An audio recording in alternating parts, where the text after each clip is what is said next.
Course all is well in India. लंबे समय से बातचीत का दौर चल ही रहा था और जरूर हम लोग की कुछ कंसर्न्स थे जिन पर चर्चाओं का कुछ दौर चला और बहुत अहमी केबली बहुत सकारात्मक तरीके से इन विषयों पर एक सहमति बन गई और लक्ष्य हम लोग का 2024 है।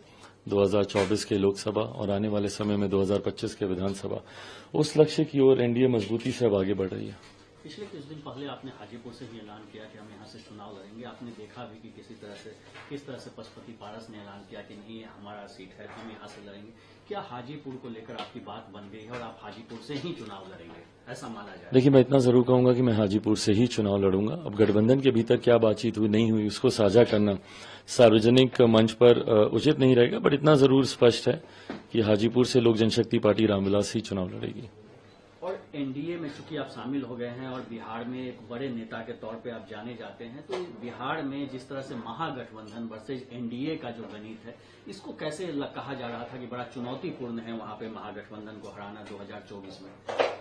मुझे नहीं लगता कि कोई बहुत बड़ी चुनौती है और खासतौर पर मुख्यमंत्री नीतीश कुमार जी की विश्वसनीयता जिस तरीके से हाल फिलहाल के वर्षों में बार बार गठबंधन बदलने की वजह से प्रश्न चिन्ह के दायरे में आई है, तो ऐसे में मुझे लगता है कि जिस गठबंधन का हिस्सा मुख्यमंत्री नीतीश कुमार जी होंगे उस गठबंधन को नुकसान ही होगा। और ये उपचुनाव ने दर्शाया भी है, बिहार में कुर्नी हो या गोपालगंज हो या for that matter even Mokama, जहां जहां पे भी उपचुनाव हुए हैं। ऐसे में मुझे लगता है कि एनडीए और जिस स्वरूप में अब एनडीए वापस आ रहा है बिहार में, मुझे लगता है 2024 इवन 2019 से बेहतर ही होगा, क्योंकि एक सीट हम लोग 2019 में हम लोग हार गए थे। तो मुझे लगता है 40 की 40 सीटें भी अगर हम लोग जीत जाएं तो कोई आश्चर्य नहीं है। उसमें हम लोग सादर आमंत्रित हैं। मैं अपने दल से 2 व्यक्ति जा रहा हूं, मैं जा रहा हूं और हमारे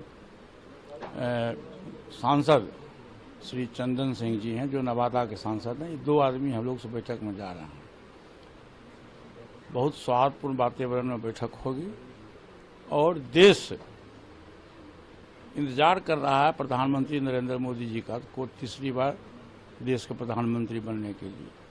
और 2024 में जब भी चुनाव होगा तो एनडीए गठबंधन को 2/3 बहुमत मिलेगा और तीसरी बार देश के प्रधानमंत्री के रूप में नरेंद्र मोदी जी शपथ ग्रहण करेंगे। विपक्ष क्या कर रहा है नहीं कर रहा, विपक्ष की बैठक तो 23 जून को पटना में भी हुई थी, टाइम फिक्स हो गया। उस बैठक में जो 17 दल के लोग आए थे उसमें से 3 लोग भाग के चले आए हैं एनडीए में। अजीत पवार से लेकर के और लोग आए, एनडीए मान गए जी। तो विपक्ष रोज दिन प्रतिदिन टूटते जा रहा है।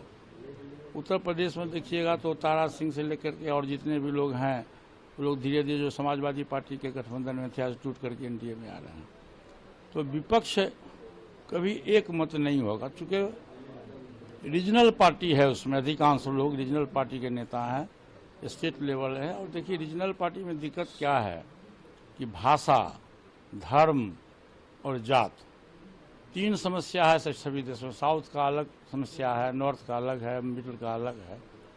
इसीलिए मुझको अपना जैसा लगता है कि विपक्ष कभी एक मत नहीं होगा, एकजुट नहीं होगा। और जहाँ तक प्रधानमंत्री के नाम की घोषणा है कि विपक्ष किसको अपना उम्मीदवार बनाएगा, तो वहाँ है 1 अनार है और 100 बीमार है। ये कतई संभव देश की राजनीति में नहीं है। एनडीए गठबंधन की सरकार बनेगी। नीतीश कुमार वहां बैठक में गए हैं, लेकिन बिहार पुल करने का पोस्टर वहां बेंगलोर में बैठक के स्थल के बाहर लगाया गया।